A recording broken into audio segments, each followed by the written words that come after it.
Hey everyone, and welcome back for another deep dive with us.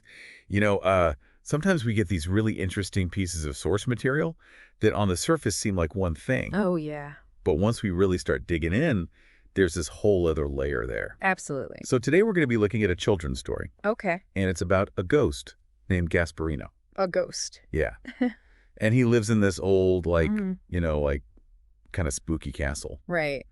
But he's not a scary ghost, though. He's a mischievous ghost. So he's a friendly ghost. Well, he likes to play games, and he really wants to make friends. But he's not really sure how to go about doing that, I see. and he's a little bit anxious about it. Oh, that's interesting. So you have this sort of juxtaposition between this classic trope, right? The mischievous ghost, who is usually a solitary figure, content in their spectral world. But Gasparino wants more than that. He wants connection. Yeah, exactly. Yeah. He wants to connect with people, but he's a ghost. Yeah. So he's trying to figure out how to do that. That makes me think about, I wonder how many times we as people kind of feel the same way. Oh, yeah. We want to reach out and connect, but we're not sure how to do it. Absolutely. It's that feeling of vulnerability, right? Yeah, exactly. So, picture this. You've got this crumbling old castle, cobwebs everywhere, and Gasparino's just kind of floating around. And he's got this, the classic white sheet and the glowing eyes, but he's also got this kind of mischievous grin on his face. I could see it. Yeah. And then one day, this group of school children show up at the castle for a field trip. Oh. So, of course, Gasparino sees this as his big chance to make some friends. Yeah. Make a good first impression, right? Right. So what does he do? He jumps out from behind a suit of armor and yells, "Boo!" And how do the kids react? Well, at first, they're totally scared, right? I mean, who would be? But then they start laughing. Oh, that's great. They realize that he's not actually trying to hurt them. Right. It's just playful. And I think that's such a key moment in the story because it shows how play can break down barriers. Exactly. It's like this universal language. Yeah. And Gasparino, well, he's so encouraged by their laughter that he decides to take things a step further. Oh, what does he do? He decides to organize a treasure hunt for the kids. A treasure hunt. That's fun. Yeah.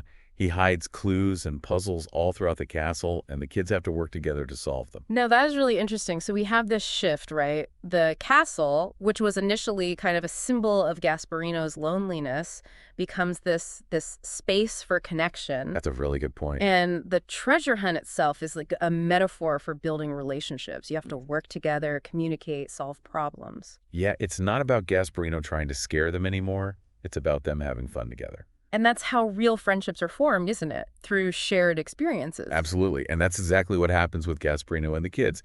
They spend the whole day laughing, solving puzzles, and just enjoying each other's company. So by the end of this story, how's Gasparino feeling? Well, he's sad to see the kids go, of course, but he's also really happy because he knows that he's finally found what he was looking for. He's found connection. He's found a sense of belonging. Yeah, which is kind of surprising, right? I mean, you wouldn't think that a ghost who loves playing tricks would be the one to teach us about the importance of friendship. It is unexpected, but I think that's part of what makes the story so powerful. It reminds us that happiness can be found in the most unlikely places, and that even the things we think will bring us joy, like scaring people, in Gasparino's case, might not be as fulfilling as genuine connection. It's a good reminder for all of us, I think. Definitely. So what do you think? What do you think is the biggest takeaway for our listeners today? Well, I think this seemingly simple story about a mischievous ghost offers a really profound message. It's a reminder that sometimes the most meaningful experiences come from unexpected places, and that even those of us who feel a little lost or alone can find connection and happiness if we're open to it. Absolutely. And if even a ghost can learn the value of kindness and connection, what does that tell us about the power of these things in our own lives? It's something to think about, isn't it? It really is. Thanks for joining us for another deep dive. We'll see you next time. See you next time.